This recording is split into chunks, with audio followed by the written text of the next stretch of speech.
Hey record nerds, check out the next level audiophile furniture at sidetrackedworkshop.com. Sidetracked Workshop makes beautiful record furniture. I personally have a Sidetracked Workshop double sidekick in my house, and it's not only gorgeous, but incredibly practical. Check them out for yourself at sidetrackedworkshop.com. Don't keep your records in crates, and don't trust that feeble IKEA furniture. Give your vinyl the respect it deserves with furniture from sidetrackedworkshop.com. And now, on with the show. Welcome to The Vinyl Guide, the podcast for record collectors and music nerds. Here's your host, the biggest record nerd of them all, Nate Goyer. Hey everyone, it's Nate. Welcome to episode 490 of The Vinyl Guide, the podcast for record collectors and music nerds. Oh my God, episode 490. I better start working on episode 500. That's going to come up quick.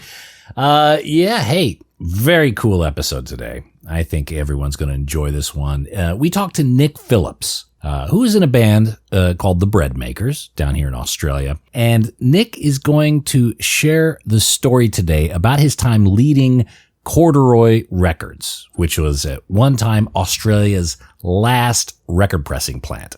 It's an incredible story. On an absolute whim, Nick bought a record pressing factory in the early 90s. It was going out of business. He got all the equipment for $6,000 while having zero knowledge of how to make records.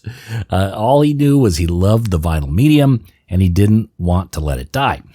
Nick managed to get everything up and going, learn what he needed to know about making vinyl records, and he ended up successfully running the last record pressing plant in the Southern Hemisphere from the 90s into the early 2000s. Nick literally kept the art of vinyl manufacturing alive down under, not only pressing records for well-known Aussie artists like Jet and Hilltop Hoods, but also recording international touring bands like Sonic Youth, Dead Moon, and even the White Stripes. He recorded them all direct-to-acetate for limited tour releases. It's a very fascinating tale. I reckon it's something of interest for all record collectors, especially you Australians. And gotta let you know, Nick is still at it with the Bread Makers. Make sure to check out their new album, Lonesome Sundown, at thebreadmakers.bandcamp.com. And guess what? Big surprise, they have vinyl available. So go check them out, thebreadmakers.bandcamp.com. And hey, if you enjoy the Vinyl Guide podcast and wish to do your buddy Nate here a solid, well, consider becoming a Patreon member. Patreon.com/Vinyl Guide. I put all episodes up there early. They're commercial free. They're high resolution. Quite often we have extra bits of the interviews up there, extended episodes and more. And it all goes to helping me kind of keep this show going. So that's Patreon.com/Vinyl Guide. If you could do it, that's fantastic. If you can't, that's all right. Enjoy the public RSS feed with commercials and things like that from our lovely sponsors, Groove Washer and Sidetracked Workshop.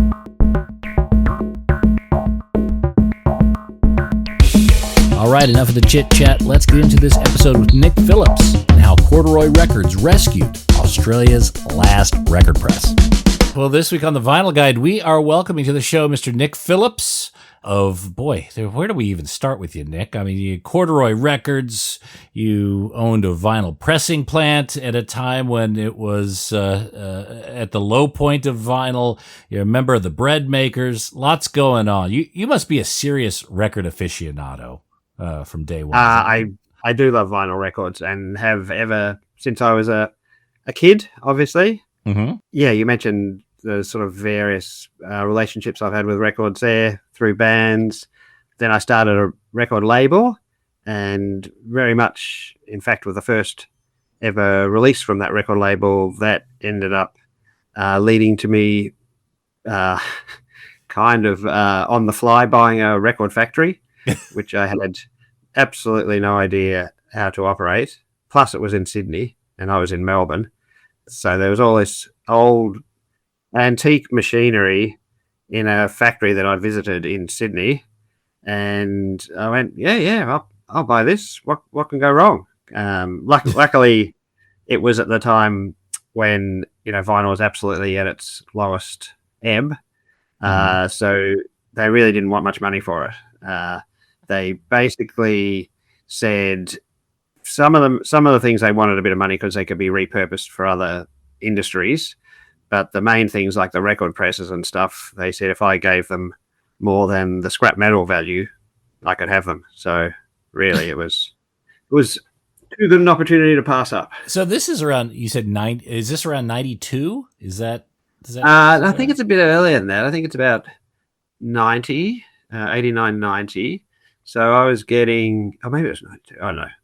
Dates are not my strong point. So, but I was getting the first Breadmakers album done, made, and so it was getting pressed up in Sydney at a place called All Music, and I had to ring up about something like a test pressing or for some reason I rang the factory and ended up speaking to the owner, probably because he was the only person there answering the phone, pressing the records and all that sort of stuff. And he said, "Oh, it's a real pity because your record is the third last record that's ever going to be made, third last vinyl record that's ever going to be made in Australia." And I said, "Well, that's crazy. What are you talking about?" And he said, "Oh, we can't stay in business. We've tried to sell the business. Nobody wants to buy it as a business. And then we tried to sell the machinery and bits and pieces, and nobody wants to buy that. So, there's your record, then a couple more we've got, we're committed to doing.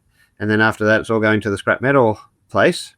So I hung up, and then I thought about it sort of overnight, and then I rang back the next day and said, "Oh, this might sound stupid, but if I gave you more, than the scrap metal people, could I have it?" He said, "Yeah, sure. All you have to do is come up to Sydney, dismantle the whole factory, and ship it to Melbourne." And so I said, "Okay." So to be absolutely clear, that's when the adventure began. Your only experience with records up to this point was playing them. You were exactly. You were just. This is the first time you were making a record. Is that right? No, it was the first record for the Breadmakers. Okay. But I'd been in a band previously called the Puritans. Some of the same people as the Breadmakers. So we'd had a couple of albums and a 10-inch. On vinyl. Oh, you guys were on Mr. Spaceman Records, is that right? The 10-inch was, yeah.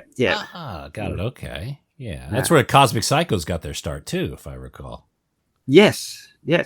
I saw the Cosmic Psychos first ever show actually in the lunchtime in the cafeteria at the uni I was going to, and I said to my mates, "Well, if that band lasts more than a couple of weeks, I give up." Were they drinking already at that point? They were already a shambles, but I didn't realize how enduring and endearing the shambles would become. So, yeah, that was quite funny that we ended up on the same label as them. That's funny. Okay, so you'd made a couple of records, and then you went to go press your own at this place. OR Records, was it called? OR? All music. All music. They would do all types of music.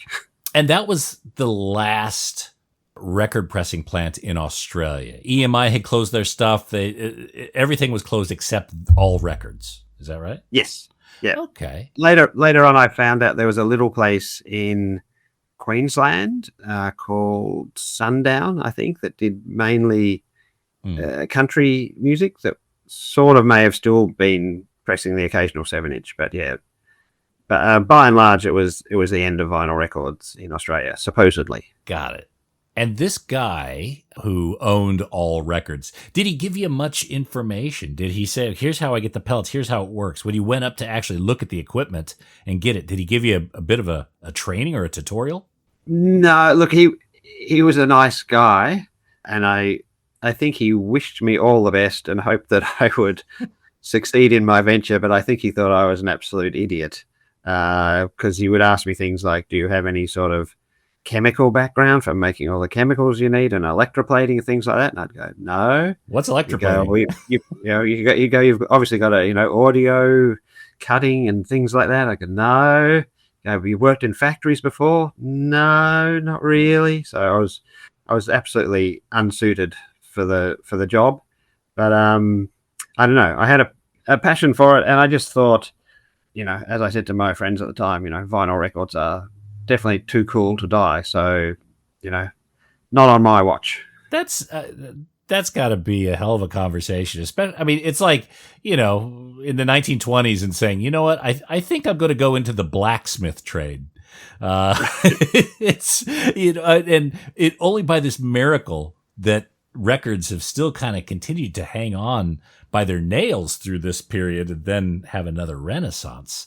But you felt it was coming all along. You felt, in your bones, records can't die. They're too cool. I did. I definitely thought that, but I mean, I must admit, it does make me very happy now when I walk into somewhere like JB Hi-Fi, who years ago said to me, "Oh, we're never going to stock a vinyl record again." And I go in there now and can't find a CD. It's just all vinyl on the shelves and things like that. So it does warm my heart. I don't know. I just think vinyl records. I remember there was a competition on the radio for what's the greatest invention of the 20th century, and I was convinced it was vinyl records. I think some health cure one or something like that, but I still think it should have been vinyl records. So. Oh, the polio vaccine. What's that compared to vinyl records? Something like that.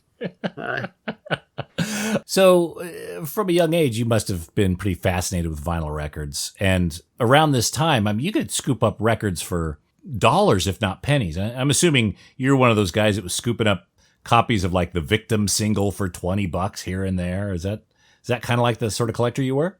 No, well, I would never say I was a vinyl collector, to be honest. Okay. I wouldn't buy a record because I knew I could sell it for more, or potentially sell it for more. But just to keep it. Yeah.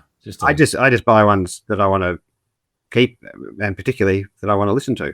Call me crazy, but I kind of figure that's what they were invented for. And I don't have like lots of rare old 60s, 7 inches and things like that, other people I know, but that's okay.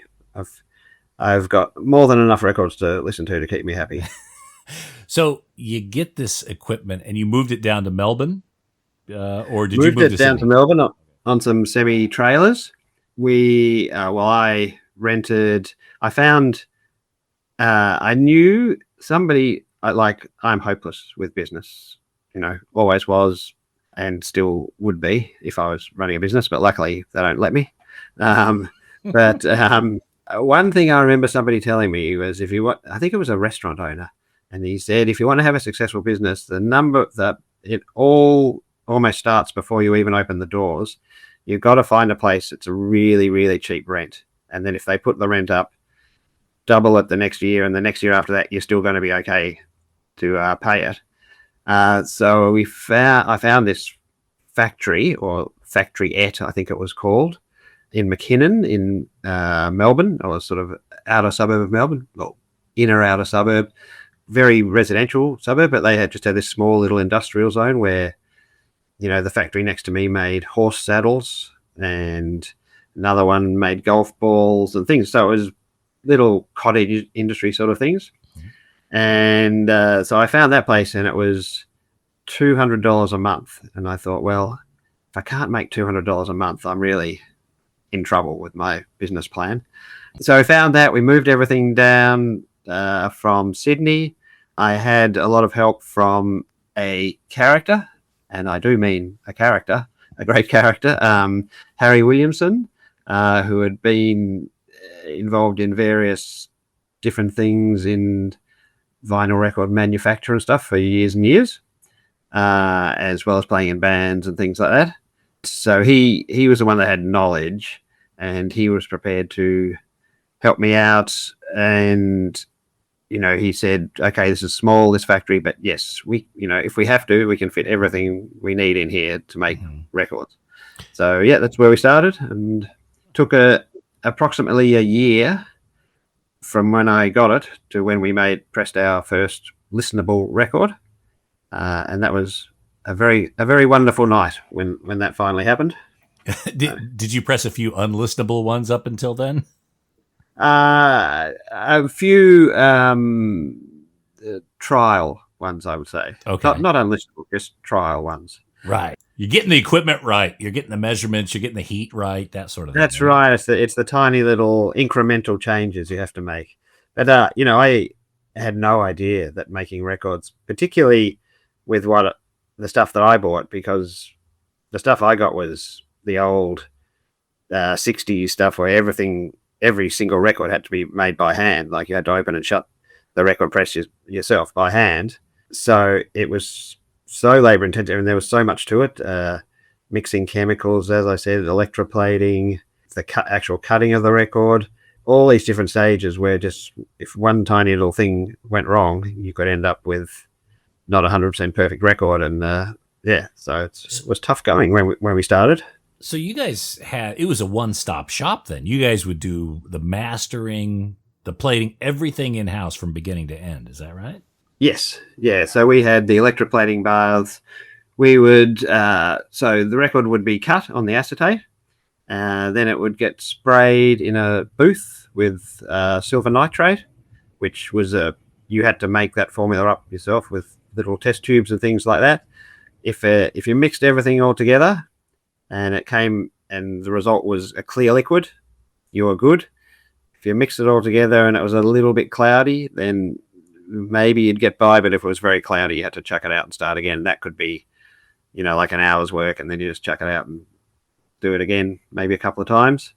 So that sprays onto the plastic acetate, and then you put all that into the electroplating bath overnight, which has got nickel in. The nickel electroplates onto the silver nitrate, which is directly over the acetate grooves. So it makes you the stamper, the negative of the acetate, so you can stamp your plastic. Hopefully that made some sense. Yeah. Look, I think most people, maybe who listen to the show, have at least a high level kind of idea of how the records are plated and how the mothers and the stampers are made. When you got this, you got all the you didn't get just the record pressing machines. You got the baths. You got all that stuff in one whole go, just buying everything the guy had. Yeah. Got everything, the electroplating baths, the nickel spraying booth, the presses. The things I didn't get was the boiler, which actually makes the steam that runs the presses and melts the plastic and things like that, because a boiler is something you can sell for a decent price, for another industry. And the cutting lathe I didn't get. So that was a real pity, because that even then they were still sort of worth good money. Right. So it was years later that we got our own one of them. So we bought our own boiler, and then eventually we bought our own cutting lathe.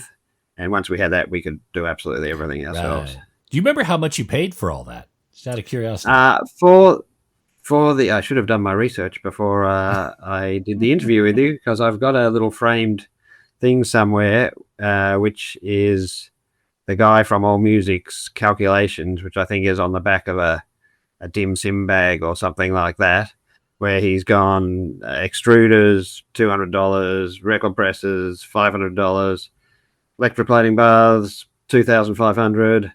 So I can't remember off the top of my head now, but there is a total on there, and it was sort of, maybe $6,000 or something. So it was like, to buy a factory that can make records, it was ridiculously cheap. So it was a $6,000 investment. Plus, I'm sure it probably cost at least $1,000 to get it down to Melbourne. Yeah, and then we had to buy the boilers, and you were asking before about where do you get the vinyl from. Well, the guy in Sydney said, "Oh, you're in luck, because the vinyl actually comes from Nilex, and they're in Melbourne. In fact, they're in Moorabbin, so that they turned out to be like 5 minutes from where I rented this factory." And then they turned around and said, "Oh, Nick, you know how we were talking about supplying the vinyl?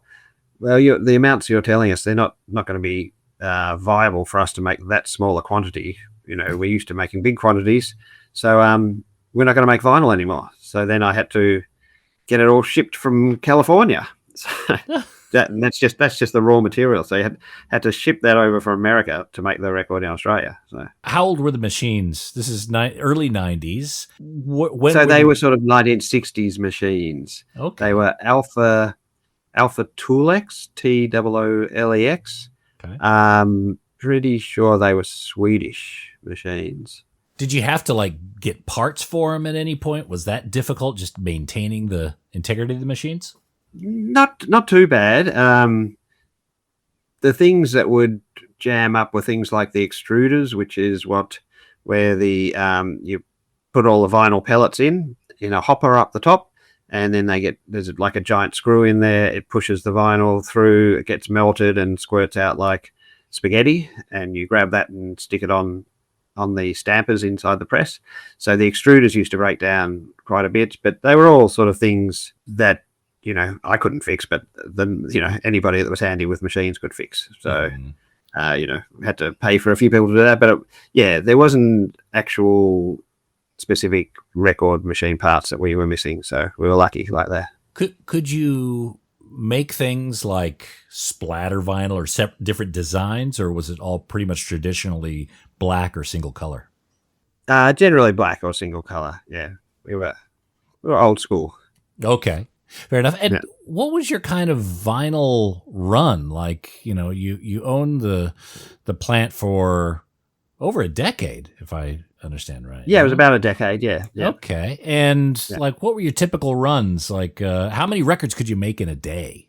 We could make, because it was all, as I said before, it was all hand pressed. So you could probably make, 500 albums, or 800,000 7-inches. That's like sort of starting early in the morning and finishing late at night with a couple of shifts of people working. Originally, it was just me and Harry and a couple of friends would help out, but then we ended up with actual employees and things like that, which was great. And that was certainly one of the best things about Corduroy, because I think we're all pretty good friends still, many years later, and shared a lot of good experiences together. Everybody was pretty much vinyl fanatics that worked there. We thought that we were bringing the revolution. We thought we'd seized the means of production, and now everybody had to come to us. I remember when we started, I was talking to the guy in Sydney, and he said, "Oh, well, sometimes people don't know this, but traditionally record factories have two sets of prices. They have the price for the big labels, the major labels that they do lots of work for and do thousands and thousands. So they obviously get a cheaper price. And then they have the price for the young punk band that says, I want, 200 7-inches of a new song, and they charge them much higher unit price and setup price and everything." Well, we realized that was totally the wrong way to go. So we reversed that. So if the young punk band asked for some records, we would do it as cheaply as possible and then charge the majors a higher price so that they were subsidizing the younger bands. So we used to do stuff like that. We had another thing I heard from some people that worked at record labels, bigger record labels, was that they weren't allowed to have their own little small label. They had to just concentrate on the big major label. Mm-hmm. And so we made it a rule that everybody had to have their own little record label as well. So everybody that worked there had their own label that did at least a few releases on vinyl. So so everybody was involved and right into it. So, so what are some of the titles? Do you recall some of the titles that we may know now that were pressed at Corduroy? You mean like big bands that people would have heard of? Or that were small bands then, but more well known now.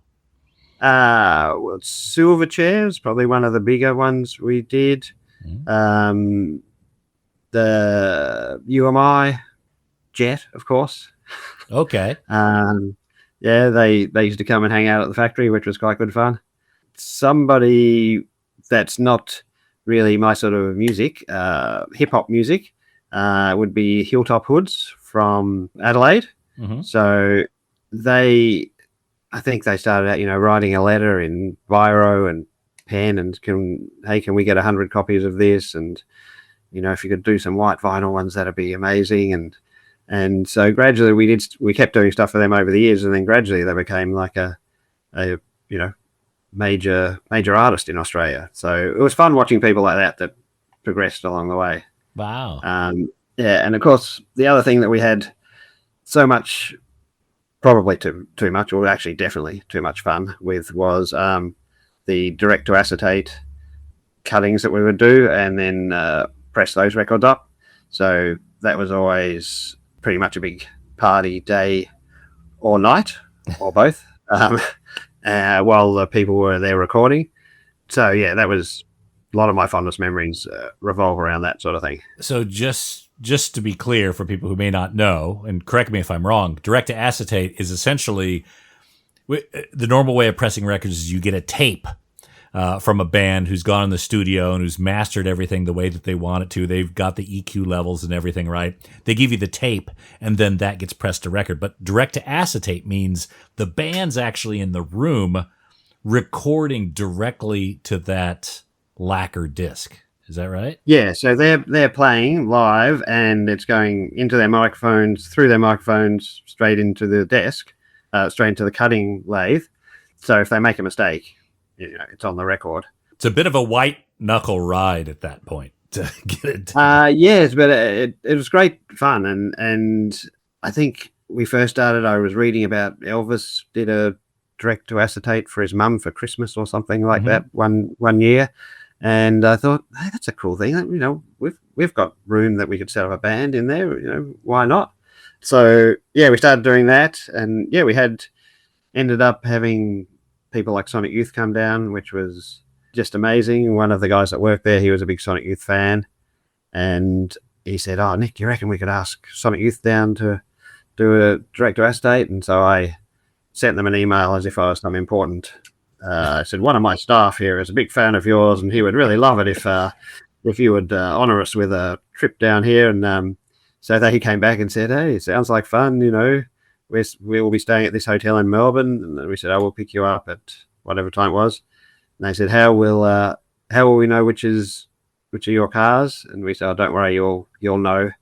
And at that stage, I had two beautiful 1963 Ford Falcons, and we pulled up at the front. And we put the pumpkins on the roof with the Halloween pumpkin with the candle in, which is on the cover of one of their records. And as soon as they walked out, they went, there's our ride. And they were great. So they were supposed to be coming down just to do 7-inch. And straight away, we could sort of tell. The only one downside was that Kim couldn't come because she was feeling unwell that night, but the rest of them all came. And straight away, you could sort of tell everybody got on really well, and it was going to be a fun night. So, most bands, when you say, what do you need before you record, they go to the kitchen and maybe get a whole lot of beers out of the fridge or whatever. Well, they went to the kitchen drawers and got all the egg beaters and wooden spoons and spatulas and things like that to run all over their guitars and make weird noises with. So that was their version of preparing for the recording. And yeah, they were supposed to do just a 7-inch, and they ended up doing a double 12-inch. So yeah, I was looking that up earlier. What was the label? Side Eye?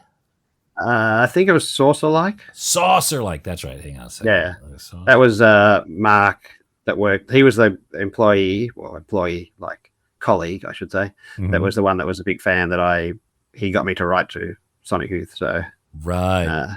That was his record label. So that's what I mean. Everybody had their own record label where they could do their own projects and things like that. So right. Jim O'Rourke was part of the band as well at that point. Yes. So that's a double album set. I could put a link in this episode page. It's fairly attainable as well. You also had not only Sonic Youth, but the Dirt Bombs, Dead Moon came through as well. Yeah, that was fantastic. Yeah. And a budding band that went by the name of the White Stripes did a direct-to-acetate. Tell me the story about that.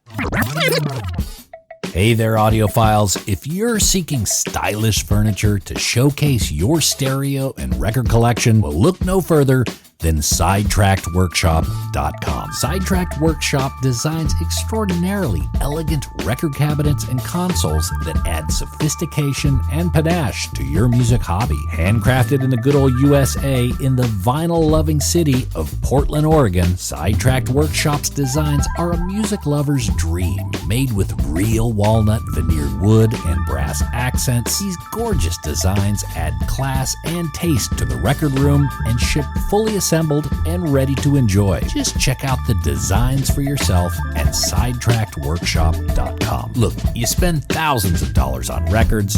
Don't keep them in a crate, and don't risk your records on those feeble wooden pegs from IKEA. Your music deserves the dignity of Sidetracked Workshop. That's sidetrackedworkshop.com. Elegant solutions for the vinyl lifestyle.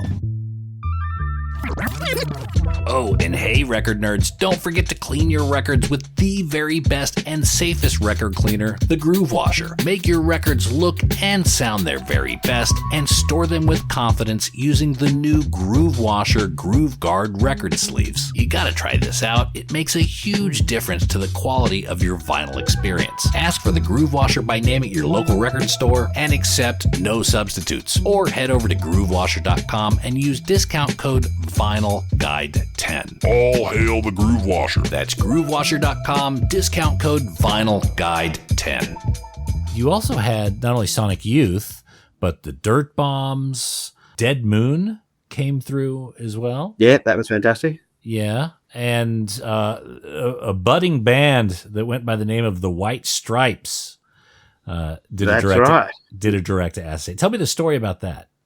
Well, I can tell you the story, but it is just a story because I actually wasn't there for this one because one of the bands I was in was over playing in Spain, I think it was. And one of the girls that worked at Corduroy, she said, "Oh, this band I really like. They're in Melbourne. Can I invite them down for, that live to acetate thing you're always carrying on about, Nick?" And I said, "Yeah, that's a great idea." So I wasn't actually there, and I like to think that maybe it might have gone a little bit more smoothly if I was there, because sometimes, when you've got a band and you've got the guy that's doing the record cutting and stuff, sometimes you need somebody in between to translate so that everybody knows what's happening. Mm-hmm. So they did half a dozen songs, I think, but for various reasons, which some people said was Jack White laughed at the end of the take of one song. Apparently they got one particularly good take that they liked, but then he laughed at the end, and he said, "Oh, we can just get rid of that laugh." And we said, "Oh, no, that's not the way it works. You can't get rid of the laugh. That's the thing." And he apparently, as I said, I wasn't there, but apparently he got upset about that, and there was a bit of friction back and forth with the record cutting guy and him. So that was ultimately unsuccessful session in that no vinyl product ended up coming out from it. Okay, so the thought was to record this and maybe make 100 copies for them to sell around the gigs for their then tour. Yeah, that's what we would usually do. So I'm not sure at that stage what sort of record label they were on. Maybe just sympathy for the record industry, I think, at that stage probably. But if people were on a bigger record label, we would just get the band to ask the record label, "Is it all right if we do 207 inches?" And at that stage, big record labels would go, 207 inches, who cares? Yeah, just, hey band, if that's going to make you happy, go and do it.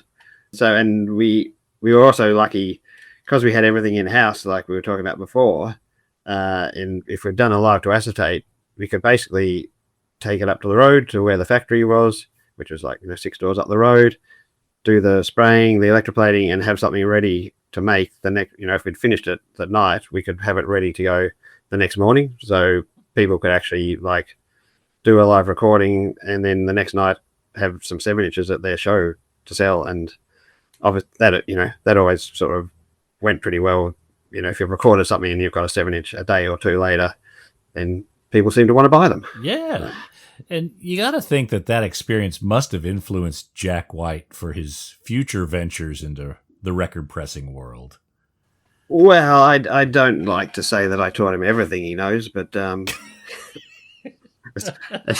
especially seeing as I never met the guy.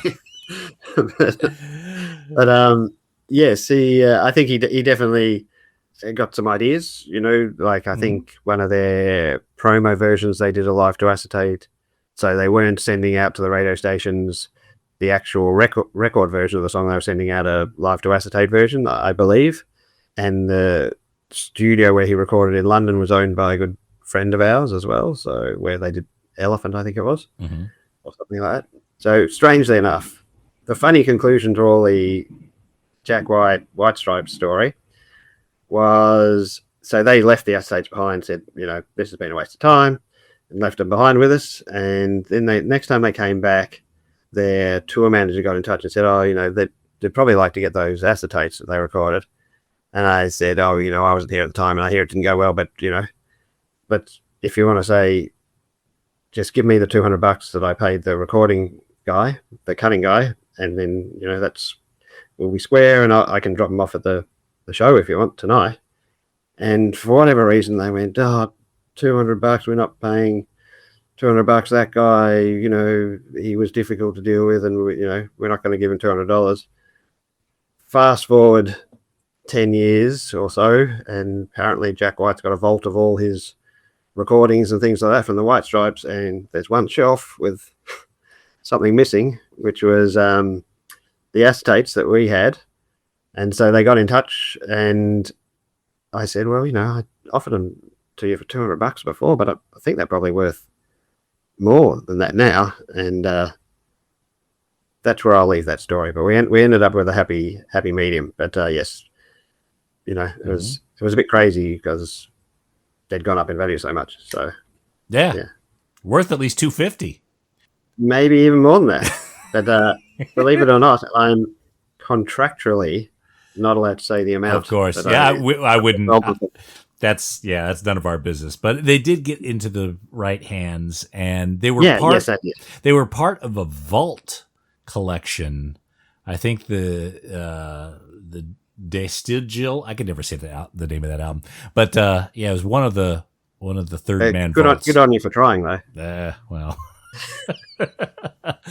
So yeah, you can actually hear those recordings all in full. You got all 6 acetates; they all came through. Yeah, even the one with the laugh at the end, he was fine with then. Yeah, and the funny thing was, this was like 10, 15 years later, and I had to dig up this box which I found, and it had written on it, White Stripes acetates.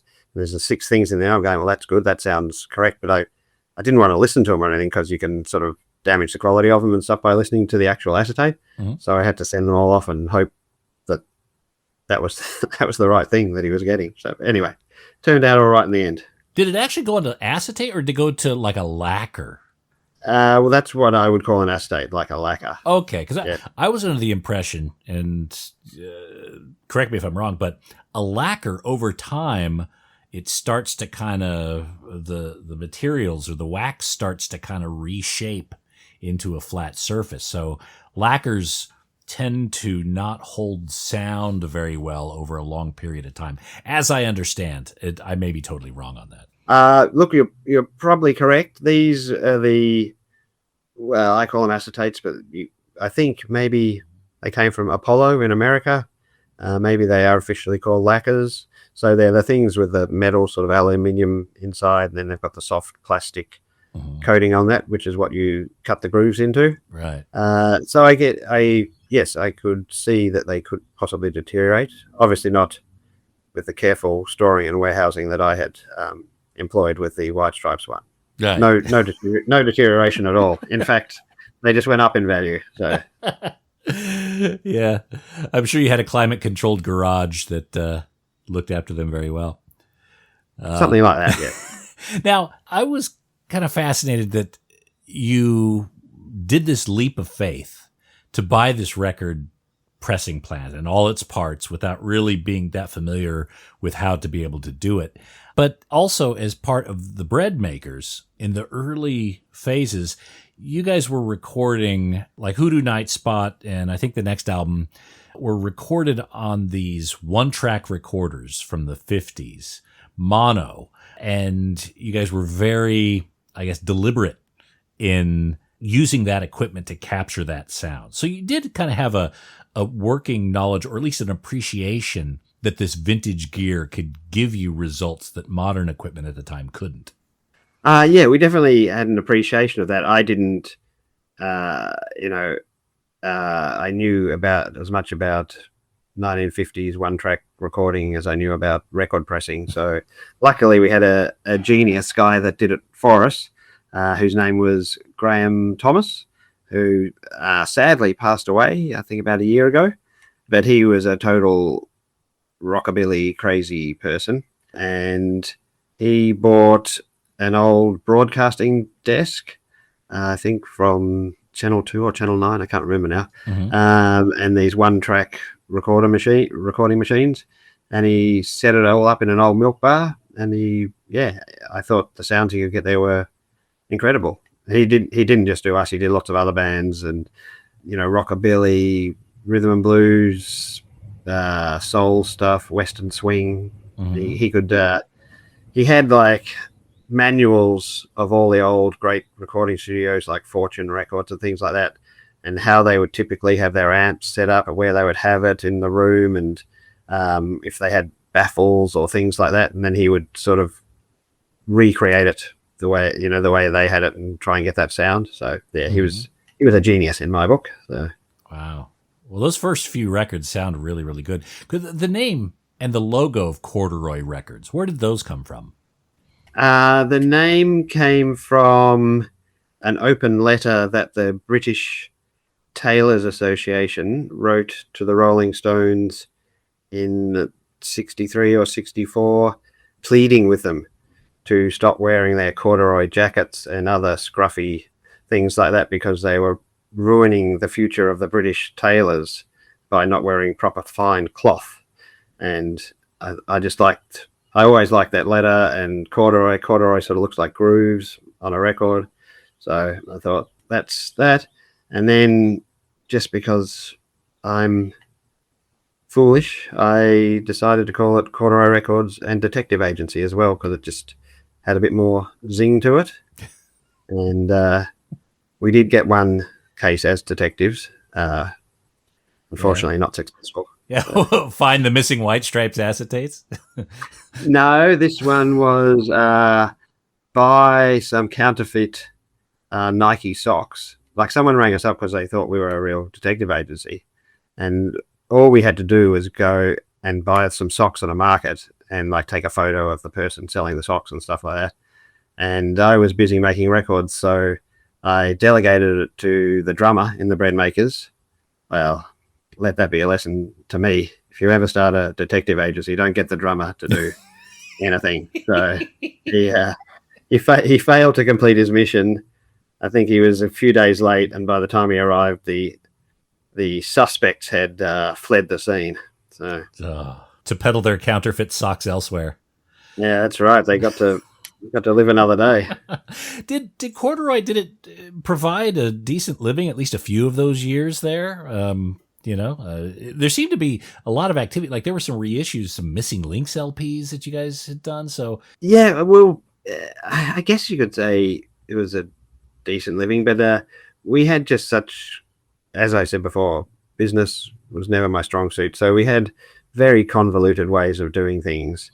Like, we might make a record like the Missing Links one, you say, and instead of just selling it, we might send it to a distributor overseas who would then, in Holland, they would then send us records back from Holland, which we would then sell to shops in Australia. And I had an accountant come down at one stage. He said, I can't follow, this. You're making something here, sending it to Holland, then they're sending you back, and then maybe 2 years later you might sell it at Gravel Records or something like that. He said it's a very hard business plan to keep a track of.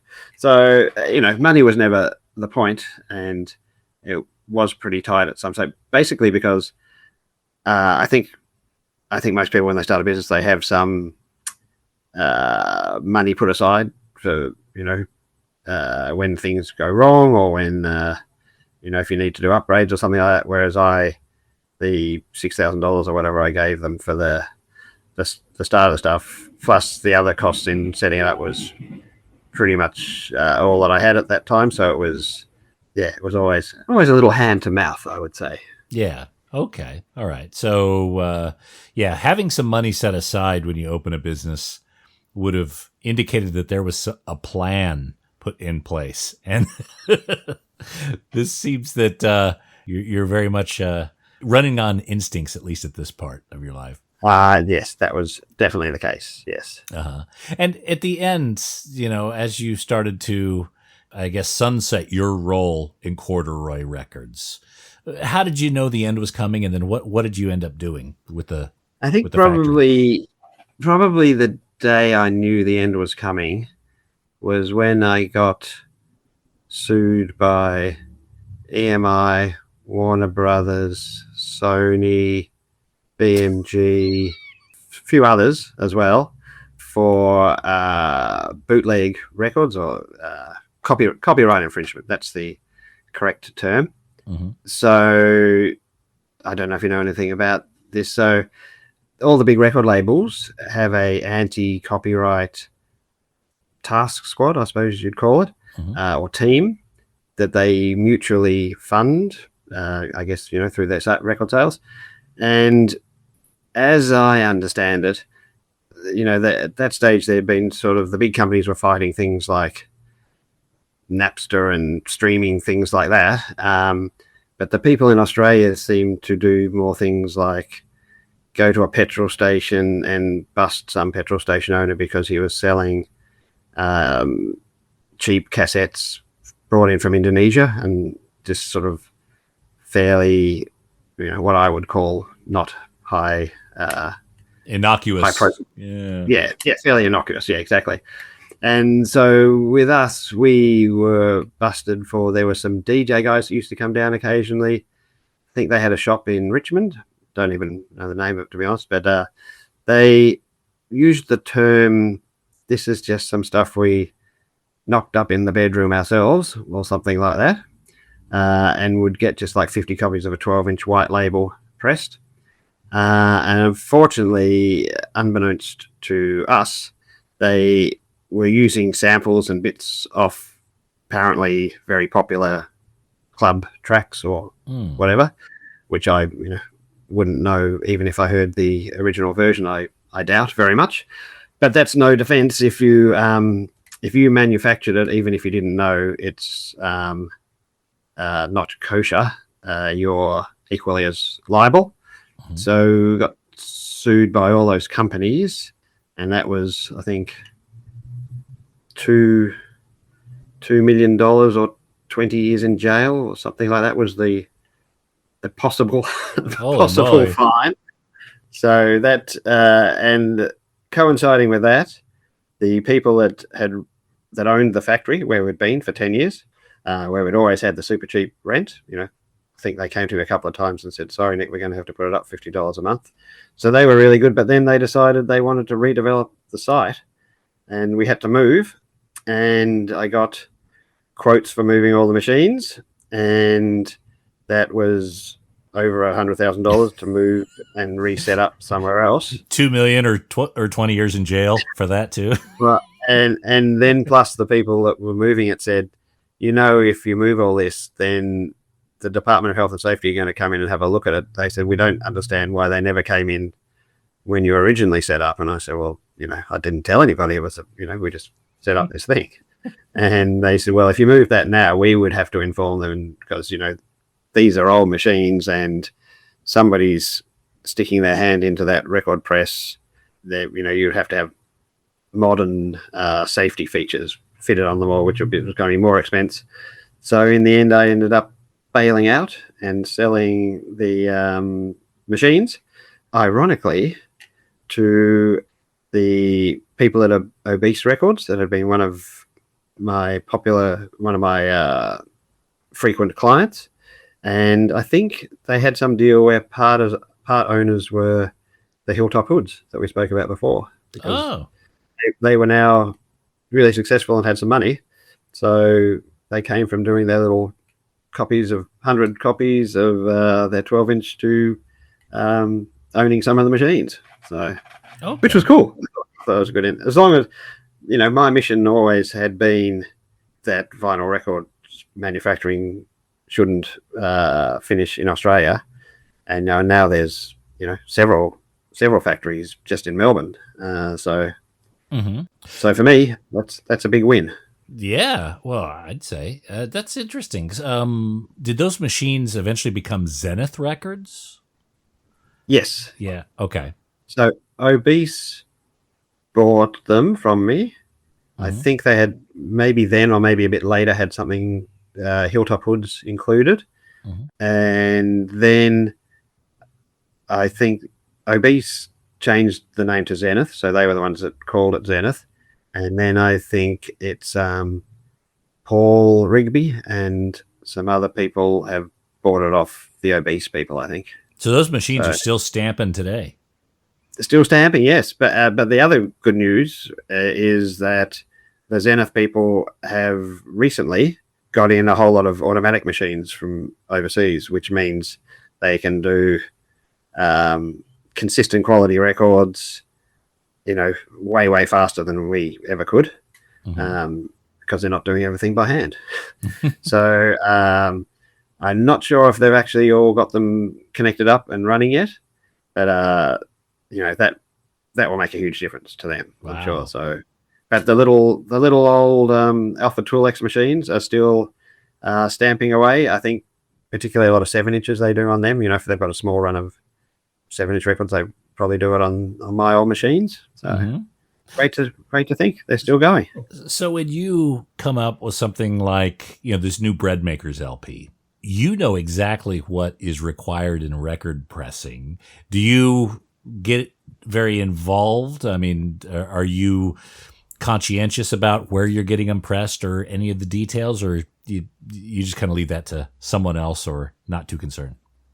I pretty much leave most of that stuff to Mikey, who is in the Bread Makers nowadays. Back in the day, used to work with me at Corduroy, and he was the one that really took to the behind the scenes bit of the vinyl manufacturing, like the cutting and those secretive arts that they have. So he learned how to do all that.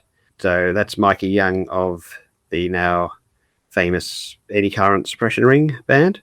So I leave all that sort of stuff up to him, because as he never tires of telling me, he's got a better ear for it than I do. So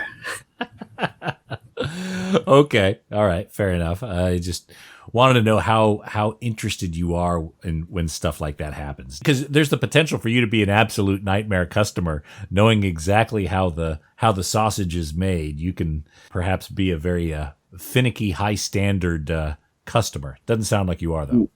No, I would be the opposite, because I know what the people are going through to make it. And like the funny thing is, these days, like we send our record off, you don't even get a test pressing, most places anymore.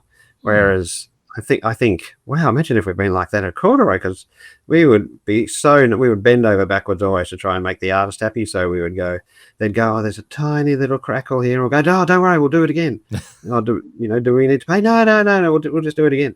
And so, yes, our hearts were always in the right places, but maybe our hearts weren't close enough to our wallets, because no, anyway. Did you ever get people coming to you and saying, like, look, I'd like to make some of these essentially counterfeit albums. I'd like to make 100 or 1,000 Rolling Stones albums.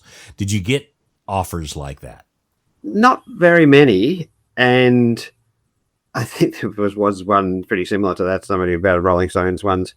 And it was not that long after I'd been sued by Warner Brothers Sony. And after I told them that story, they withdrew the request fairly quickly. Okay. So you never really did any of that. I know, coming from California, a lot of record plants in Los Angeles, they had a special cash back door that they would entertain those sort of offers from. So doesn't sound like they came too often to Corduroy. We really didn't get that many people wanting to do stuff like that. As I was sort of explained to you, we couldn't make that many records a day, so we were always pretty much full up or had a backlog of things we were trying to get done. So yeah. Did you do a lot of personal things? Like, is there, I mean, it must be cool. What are some of the benefits of being a musician and then owning a record pressing plant?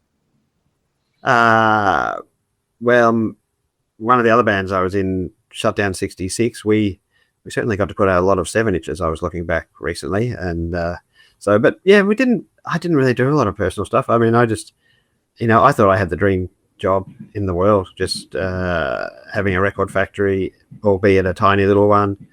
But now I look back and everybody goes, "Oh, why didn't you make, 3 white copies of, whatever it was? You could sell them for $10,000 or something." And I go, I never thought of it. I was just happy with what I was doing at the time. So Yeah. A lot of record pressing plants now, any waste that comes out or any misprint records, they have to be accountable for, because otherwise people that are working on the pressing line, they could stuff up, quote unquote, stuff something up, and then end up making this super rare record that makes its way into their bag. So even the waste, even the garbage needs to be filtered pretty heavily to make sure none of those shenanigans are happening. Well, that certainly wasn't happening at Corduroy. Yeah. Not the certainly not the checking, not deliberately, not the checking and everything. I did think later that we sort of missed our time. It would have been a good reality TV show, I think, in some ways, but would have had to have some sort of parental guidance warning or something like that on there, I think. Corduroy Records, it sounds like this amazing link from the old world of vinyl into the new, because it being the only, or likely the only, record pressing plant for so many years, it really just kind of held it together until the vinyl revival came back. So that sounds, is that kind of something you can appreciate about your history there? You could put that on my tombstone. I'd be happy. That's going to be a big tombstone. All that. I'm going to have to figure a way to well, summarize. not the whole question, but no. I mean, that's, as I said. That was, people say to me, "Oh, you must be upset because you got out of it just before records came back, and now you could be making lots of money." And that, that was never the aim. The aim was to keep it going. Vinyl records going in Australia, and just look around you. It's come to pass. So yeah. So I'm happy for whatever little tiny part I played in that. I'm happy about that. Although after I've had a few drinks, if you meet me at the bar, I might say, "I'm Nick. I single-handedly saved vinyl records in Australia." Everyone owes me a round. If it wasn't for me, there'd be no Billie Eilish. So the new Breadmakers LP, Lonesome Sundown. Tell me a little bit about Breadmakers and how they've evolved since the early days when you're pressing those records to this latest album. We would like to think, and a good friend of mine, Dave Lang, who's a rock, I call him esteemed rock scribe, writes about this sort of stuff. He was saying how, because we recently had our 35th anniversary, and he was saying that, by the time the Rolling Stones were 35, which was our heroes, they'd been through so many different forms of music. They did a bit of reggae, they had disco, they did all this. He said, by contrast, the Breadmakers have barely progressed 1 inch, and that's the way we want to keep it. So we started off wanting to sound like first couple of Rolling Stones albums, first couple of Pretty Things albums, and that's hopefully pretty much what we sound like still. We love writing the new songs, but they still sort of have that hopefully classic early 60s, mid 60s R&B sound. Yeah. Well, I really like the style of music of the Breadmakers. I'm more familiar with some of the older stuff. I only got the new album, the tracks recently, but it always reminded me of like a little bit more polished Cramps, a lot of the sort of garage rock era, and it does have this kind of almost a bit of a rockabilly twang to it as well. I think it's got a lot of character. Well, thank you kindly, Nate. That's fantastic. I think that's when we first started. For our first few years, our guitarist was Homesick Gordon, and he was very much a rhythm blues purist.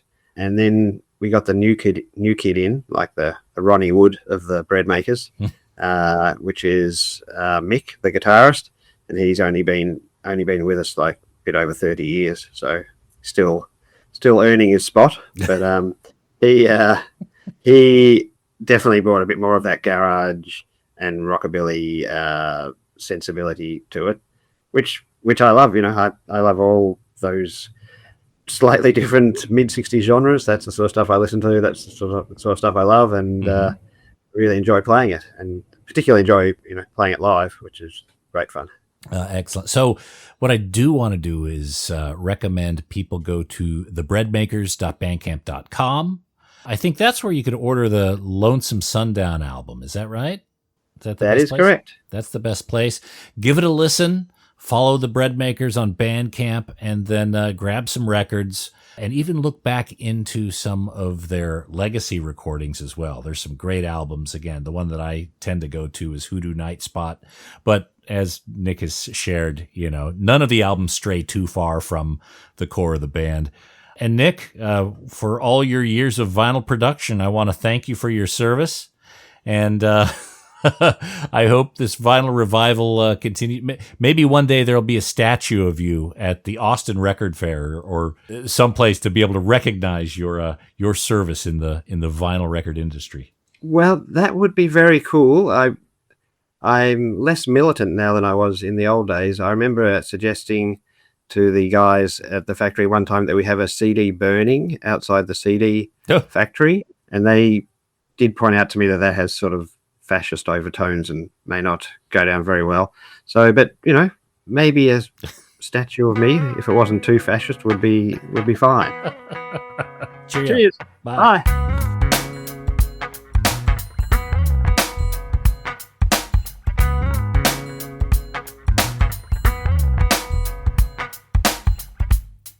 What a nice guy. What do they say?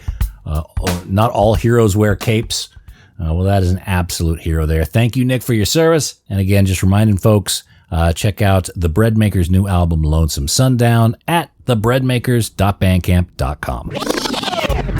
And that's it for this episode of The Vinyl Guide. Thank you so much for tuning in. Huge thanks to everyone who's sharing these episodes on social media and on Reddit and Facebook groups. That's all great. And I want to ask each of you to please leave a positive review on Apple Podcasts and Spotify, 5 out of 5. That is always appreciated. And we'll be back shortly with a brand new episode. So until we talk next time, get out there and buy some records, people. Cheers.